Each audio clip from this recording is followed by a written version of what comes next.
Buenos días, un buen inicio de semana. El día de hoy vamos a culminar con los temas relacionados a lo que es el paciente sistémico. En este caso, identificar las condiciones particulares de la embarazada y considerar cuándo debemos atenderla y qué modificaciones debemos hacer cuando está esta paciente en nuestro consultorio. Uno de los objetivos primordiales es establecer una buena relación entre el médico y el paciente que le brinde una seguridad a la futura madre. Porque como recordarán, en este caso estamos velando por la salud de dos individuos, tanto de la madre como del futuro niño. Va a depender de acuerdo al trimestre en la cual estamos tratando. Tenemos generalidades en cuanto a la paciente embarazada durante sus 9 meses, pero también tenemos particularidades que hay que tomar en cuenta para modificar un poco la atención. En este caso, lo común es el que el primer trimestre la paciente presente náuseas, vómito, principalmente en la mañana, aumento de tamaño por la producción de leche, ¿no es cierto? Por la generación de nueva estructura, remodelación, cambios a nivel de útero. En el segundo trimestre ya la paciente va a tener una percepción en los movimientos fetales. Normalmente la sensación es como una sensación como de gas. Va a variar y va a tener ocasiones en las cuales se pueden presentar contracciones uterinas espontáneas, que es algo normal. Eh, a medida que va creciendo el bebé va a poderse sentir, identificar su posición, así como los ruidos fetales y como parte del proceso de aumento del requerimiento del corazón. Recordémonos que ahora la madre no solamente tiene que cumplir con la parte de llevar nutrientes y sangre a su cuerpo, sino ahora tiene que llevar nutrientes y sangre a la placenta para nutrir al bebé, por lo cual es normal que una madre tenga una frecuencia cardíaca aumentada.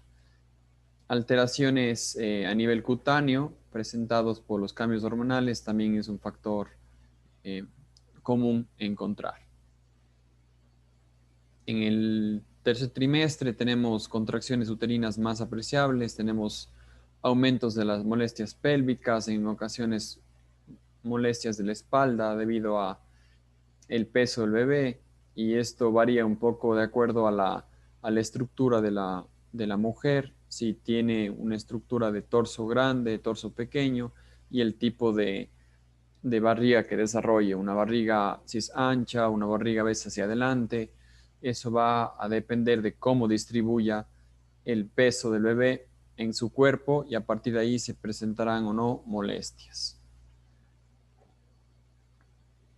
Entonces, una madre o una futura madre, tenemos que identificar los datos iniciales como todo paciente, basándose en una historia clínica, ¿no es cierto? Una anamnesis, historia también de lo que es de embarazos previos, cuántos niños ha tenido, si ha tenido pérdidas, en qué edad gestacional está teniendo, se encuentra en el primero, segundo o tercer trimestre. Identificar de forma general si la paciente presenta retención de líquidos, si se manifiesta con un aumento de edema, principalmente en los miembros inferiores, si la paciente ha tenido o necesita un examen radiológico, necesita o tiene un examen de laboratorio, cuál es la razón de visita y qué diagnóstico vamos a generar, si detectamos o no un foco de infección, consultar al médico o en este caso al ginecólogo de la paciente si es que estamos enfrente a algún problema o duda, y establecer un plan de tratamiento. Eh, lo ideal siempre es hacer las cosas planificadas y tratar de que la mujer se encuentre en óptimas condiciones para embarazarse, ¿no? Hay recomendaciones básicas como por ejemplo tomar eh, suplementos nutricios, el ácido fólico, 3 meses antes del embarazo. Eso se ha demostrado que la administración previa disminuye grandemente lo que es alteraciones del sistema neurológico, ¿sí? Entonces, y otras cuestiones, ¿no? Dieta adecuada, un poco de ejercicio. Y en la parte médica y dental también es importante que la paciente entre al embarazo con un estado de salud óptimo.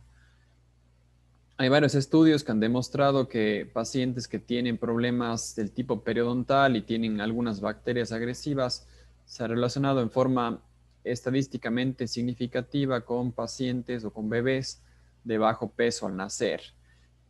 Son consideraciones que la literatura nos ha mostrado que son de consideración y que debemos tomar en cuenta, y cualquier paciente nuestro que vemos que esté en etapa fértil o va a iniciar una relación con una pareja o se ha casado, es importante eh, recordarle estas cosas, ¿no? Tener o mantener una salud periodontal correcta, evitar dientes o procesos infecciosos que puedan evitarse con tratamientos, ya sea de endodoncia, de extracción, previos al embarazo como tal. Algunas preguntas que deberíamos realizar para ver las características de cómo está yendo el embarazo. Algo general es si ha presentado últimamente un sangrado vaginal, si presenta secreción de líquido, si ha aumentado su ingesta de alimento o no, si ha aumentado su ingesta de líquidos, cómo está la parte de la alimentación, si presenta náuseas frente a algún tipo de alimento, y que nosotros, si vemos un problema, le digamos con antelación qué problema puede presentar en la boca que le puedan generar un riesgo a su bebé a mediano plazo.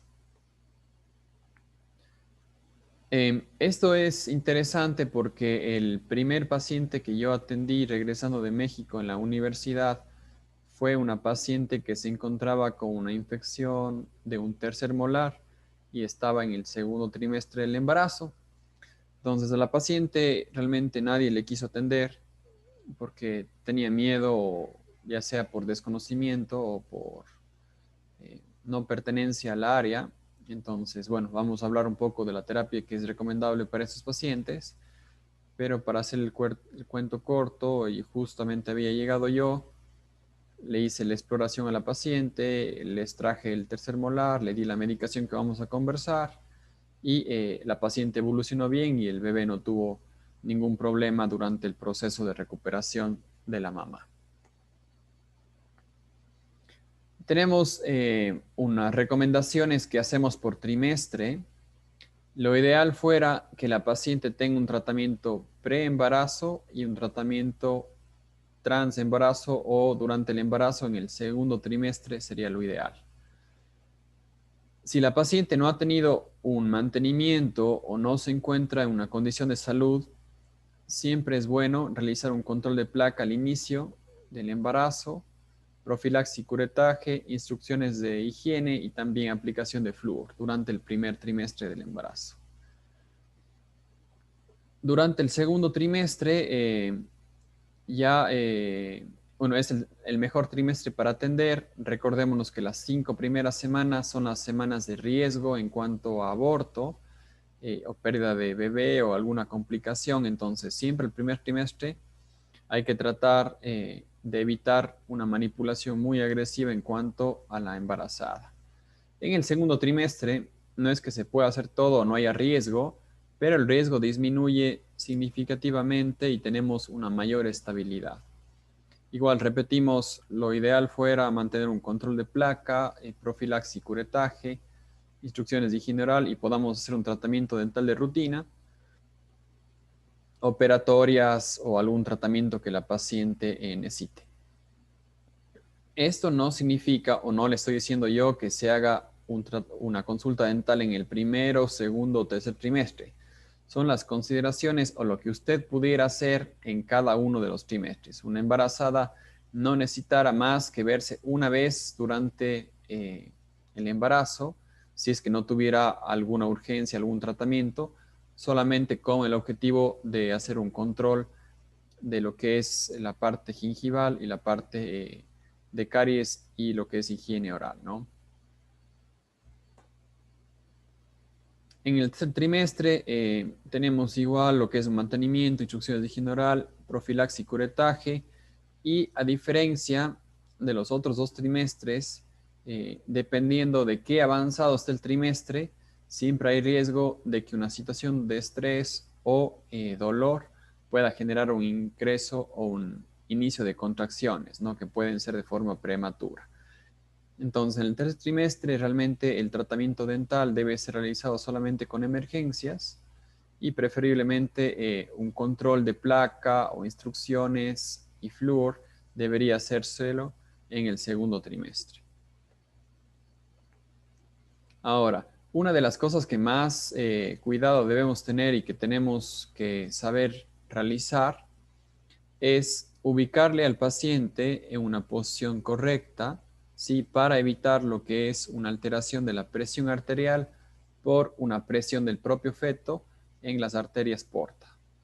Entonces, en este caso hay que tratar de colocar al paciente en una posición supino dorsal, en la posición dental, considerando justamente el movimiento y desplazamiento tanto de vísceras como del feto, y debemos hacer sesiones cortas o deberemos interrumpir las sesiones al cabo de 25 minutos para que el paciente cambie de posición y evitar generar una disminución de el aporte sanguíneo por una hipotensión arterial. Entonces, sesiones cortas o parar una sesión, tener un descanso y continuar.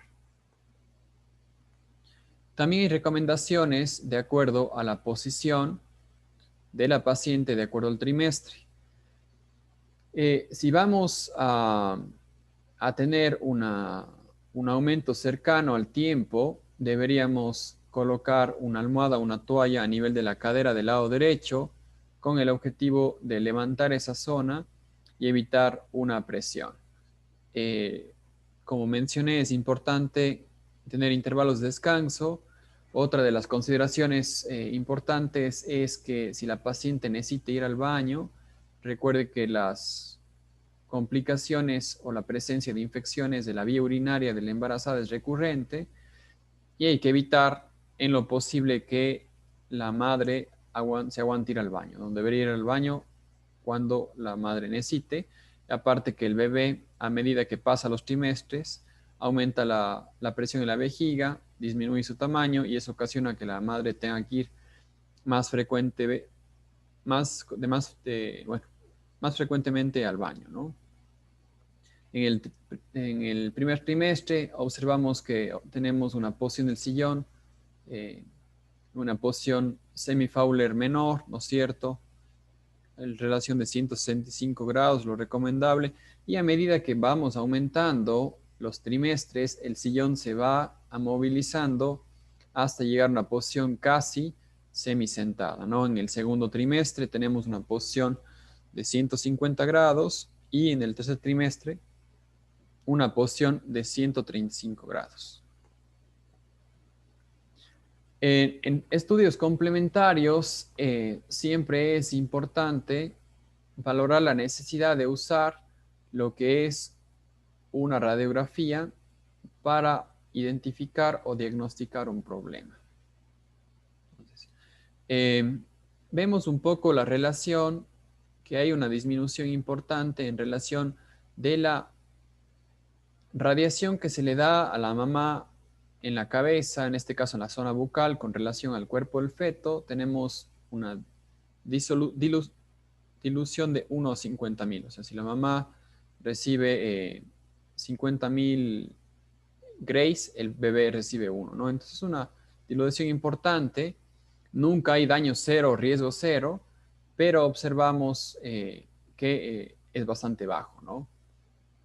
Los valores que encontramos en la literatura nos menciona que el daño se presenta en el segundo y tercer trimestre del embarazo, luego de los 50 grays, y hay un daño en el primer trimestre, luego de los 30 grays. Entonces, si observamos realmente la radiación que se genera, es bajo, ¿no? Entonces, si hacemos una placa radiográfica dental en este caso, como observamos, tenemos una disolución de 0.0001 grays, ¿no? Entonces, bajo, nunca es cero, y tenemos que esto explicarle a la paciente, ¿no? Y obviamente no vamos a hacer un estudio si la paciente no necesita, pero si lo necesita, es mejor hacerlo y no trabajar a ciegas. He escuchado casos en los cuales los colegas dicen, no, pues le hice una tal tratamiento sin radiografía porque pues, es peligroso, ¿no? Entonces es más peligroso hacer un tratamiento a ciegas que puede fracasar y generarnos un problema que tomarle una radiografía y hacerlo viendo, ¿no? Con la observación clásica. Debido a los problemas, principalmente en el primer trimestre del embarazo, de náusea y vómito, a la embarazada es preferible tenerle citas en la tarde en el primero y segundo trimestre. Hay un debate también en cuanto a los anestésicos, si tenemos o no deberemos usar un anestésico con vasoconstrictor. Ahora, ¿a qué se debe esa creencia o ese pensamiento? Se debe a el principio de que cuando usamos adrenalina es un agente potencialmente reductor del flujo sanguíneo a la placenta. Entonces, ese es como el principio en el cual se ha tomado la decisión, en mi criterio erróneamente, de usar anestésico sin vasoconstrictor a la embarazada. Ahora, si vemos que el tratamiento que necesita es corto, no va a generar sangrado, es mejor usar un anestésico sin vasoconstrictor. Pero si vemos que un tratamiento que tenemos que hacer por A o B razones va a ser más demorado, es mejor usar un anestésico con vasoconstrictor que tenga una potencia anestésica mejor, que dure más, o una zona que nos puede llegar a un sangrado. Entonces, es importante valorar siempre los riesgos y beneficios de todo medicamento, incluido el anestésico con vasoconstrictor. En la mayoría de veces es mayor el beneficio que el riesgo, pero cada situación tiene que establecerse, identificarse de forma puntual para establecer si la madre embarazada se va a beneficiar de usar un anestésico con vasoconstrictor o no. Entonces, en mi caso, realmente casi siempre es de elección y en ocasiones que el tratamiento es corto o no necesito una potencia tan mayor o no espero sangrado, sí utilizo un anestésico sin vasoconstrictor. Ahora, la farmacología de la embarazada también es importante elegir. Nos basamos en el principio de toda droga o todo medicamento tiene un efecto beneficioso y un efecto secundario no deseado.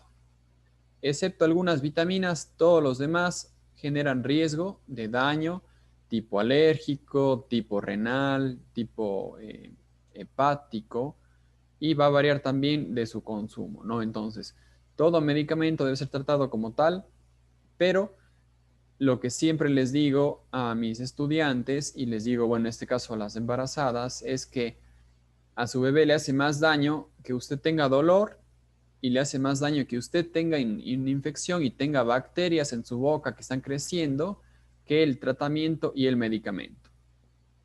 Repito, el dolor, la infección, la presencia de bacterias en la boca le va a generar más problemas al bebé que el tratamiento como tal. Entonces, en este caso, el riesgo mayor es el dolor y la infección y el riesgo menor es el tratamiento y los medicamentos. No digo cero riesgo, digo riesgo menor, es importante.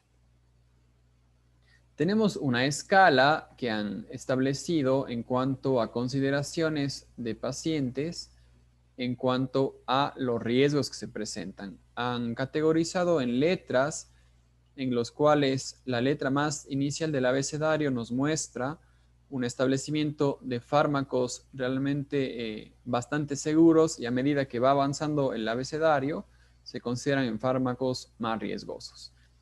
La categoría A se ha utilizado en mujeres embarazadas y no se conoce alteraciones que esos fármacos presenten en la salud del bebé, en este caso en el feto o en el recién nacido, ¿no? No existen datos en el B, por ejemplo, no existen datos humanos para evaluar seguridad con respecto al embarazo. Entonces, en este caso, no se ha mostrado un daño, pero tampoco se ha demostrado una seguridad completa en el uso del medicamento. Entonces, estos son los medicamentos que van en categoría B.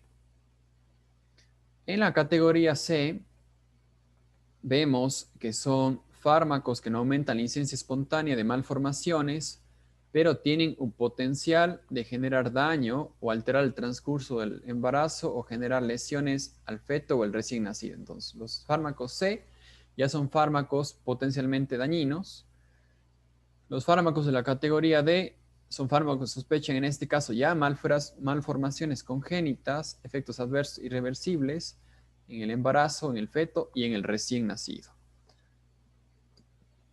Los medicamentos en la categoría A, básicamente tenemos las hormonas del crecimiento, la hormona levotiroxina, y tenemos varios grupos de vitaminas, en este caso también minerales como el calcio, ácido fólico, y vitaminas básicamente caen en la categoría A. En la categoría B tenemos algunos grupos de medicamentos que tenemos que tener cuidado en el momento de administrarlos, ¿no? Antibióticos en estos casos manejamos con lo que son beta-lactámicos, siempre es la primera categoría, lo que llegará a ser la clindamicina, eritromicina y lo que son los grupos de las cefalosporinas, ¿no? Analgésicos, el acetaminofén o el paracetamol siempre es el primero. No se recomienda usar AINES, lo que es ketorolaco, ibuprofeno, entre el primero y tercer trimestre del embarazo. Cuando hablo de no usar, siempre se recomienda o se indica periodos largos, ¿no? No se ha demostrado un daño si el paciente toma 1 o 2 tomas de algún analgésico tipo AINE, pero la recomendación del fabricante como tal siempre pone, cuando pone AINES, evitar lo que es paciente embarazada, ¿no? El riesgo es menor en el segundo trimestre, no se recomienda en el primero y el tercero, pero repito, lo que no se recomienda con más énfasis son tratamientos prolongados de más de 3 días, ¿no? Porque sí genera estadísticamente un daño en la conformación del sistema cardiovascular de los recién nacidos. Medicamentos también para alérgica o antihistamínicos, la difenilidramina, las loratadinas también se caen en la categoría B. Medicamentos como la insulina, protector gástrico como el ondansetron y la ranitidina, el ondansetron es un medicamento justamente para la náusea y vómito, y lo que es la ranitidina, un protector gástrico. Y medicamentos como la heparina, enoxaparina, que son anticoagulantes. En cuanto a la tabla de anestésicos locales, tanto para el embarazo como la lactancia, tenemos una tabla de los considerados relativamente seguros. Digo relativamente seguros porque no ve que ninguna categoría se encuentra en categoría A. En este caso tenemos la lidocaína como medicamento anestésico, más estudiado. Se recomienda el uso durante el embarazo y durante la lactancia. La adrenalina, que es uno de los vasoconstrictores más comunes, se encuentra como categoría C. Se indica si el uso en el embarazo con precaución y si en la lactancia con precaución. El otro vasoconstrictor que normalmente se combina con la prilocaína y con la mepivacaína, que es la felipresina, no se encuentra categorizado, ¿sí? Y se encuentra contraindicado en el embarazo como tal, pero sí se puede utilizar durante la lactancia. Entonces, ¿qué es lo ideal que tenemos? Es usar la lidocaína y siempre considerar riesgo-beneficio con el uso de la adrenalina. Como observamos, los otros medicamentos caen en la categoría C y en la categoría B. Eh, en nuestro mercado realmente no tenemos una prilocaína que es muy común, solamente tenemos prilocaínas que son de administración tópica y no tenemos en ámpulas o intramucosas. Otro de las clasificaciones que hemos visto en cuanto al uso del analgésico, si observamos, es el ibuprofeno y el diclofenaco, que son en categoría B y D en cuanto al uso en el trimestre, ¿no? Entonces, se encuentran contraindicados durante el embarazo, excelente en el tercer trimestre, pero sí se pueden dar en la etapa de la lactancia, ¿no? Eh, el otro medicamento que es el tramadol, que es un opioide, también se encuentra contraindicado en el embarazo y la lactancia. Es importante eh, establecerlo como tal. El paracetamol se lo puede administrar sí en cualquiera de las dos etapas y el metamizol también se encuentra contraindicado. Otros medicamentos que caen en la categoría C son medicamentos relacionados con lo que es el control de infecciones fúngicas, ¿sí? Infecciones virales, alteraciones o presencia de medicamentos como son el propanolol, nifedipino, que son antihipertensivos. Eh, Medicamentos como la dexametasona también se encuentran en categoría C y el ácido acetilsalicílico se encuentra en categoría C cuando se lo administra con el objetivo de que sea para control del dolor o antiinflamatorio, ¿no? Porque recordarán o ustedes capaz tienen algún familiar que tomó aspirina durante el embarazo como profiláctico. Entonces, en este caso, la aspirina pasa de ser una categoría C a una categoría B, que se conoce como una categoría aceptable, debido a que la aspirina en sí es terapéutica para cuidar al embrión durante su embarazo.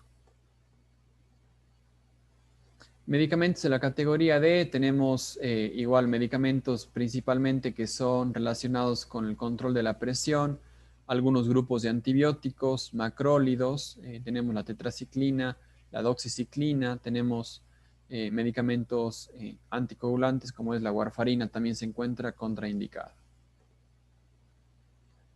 Medicamentos que se han comprobado alteraciones estructurales en el feto, los anticonceptivos orales, estrógenos, estrona, la isotretinoína, que son medicamentos que se usaban para el acné, que eran muy comunes, y el misoprostol. Eso también es un medicamento en el cual nos genera alteraciones ya estructurales en el bebé. Tenemos esta tabla también es importante y nos muestra algunas drogas que pueden utilizar las madres durante el tiempo en el cual está embarazada. Por ejemplo, uso de alcohol temprano nos puede dar un síndrome de alcohol fetal, orejas caídas, cabeza pequeña. eh, Tenemos lo que es el uso de tabaco, bajo peso, paladar hendido, fisurado.